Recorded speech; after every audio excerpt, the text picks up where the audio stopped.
lopta, čini mi se, za Partizan. Nije lako, naravno, sada Miljenoviću, pošto bi valjalo u 80 sekundi pokazati što više. Sa njim na parketu Bešević i trojica iskusnih, a AC Low pogađa sa sirenom za 3. Kada ulazi sve, onda ulazi. Verujem da bi neki navijači Partizana mnogo toga menjali za jednu trojku Loa protiv Armani Džinsa, ali ovako Partizan dolazi do ubedljive pobede.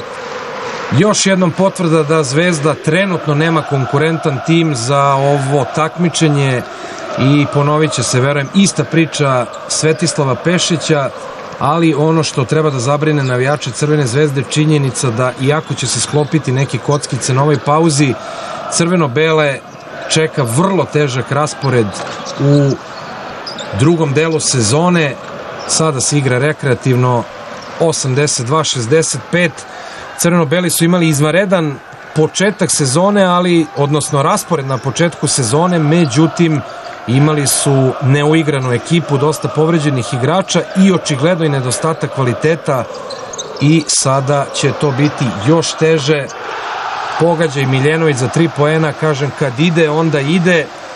Plus 20 za Partizan. Crvena Zvezda se propisno obrukala i mislim da će Pešić morati da rešava neke stvari pod hitno, makar i da menja ekipu. Već se zna da se planiraju neka pojačanja, međutim što se tiče tih pojačanja očigledno kasno za regionalno takmičenje. Što se tiče Partizana, nastavljaju poteru za Cibonom, odnosno Cedevitom i Makabijem 10-1, 10-2, ali uhvaćen priključak i pobede najbolje leče rane ranom eliminacijom u Euroligi, odnosno eliminacijom u top 16, pre top 16 faze.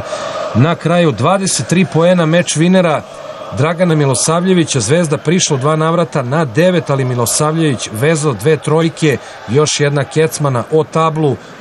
Angažovanija igra zona Partizana na kojoj Zvezda nije imala rešenje, nije imala ni šut, jednostavno veći kvalitet i to bi bilo to.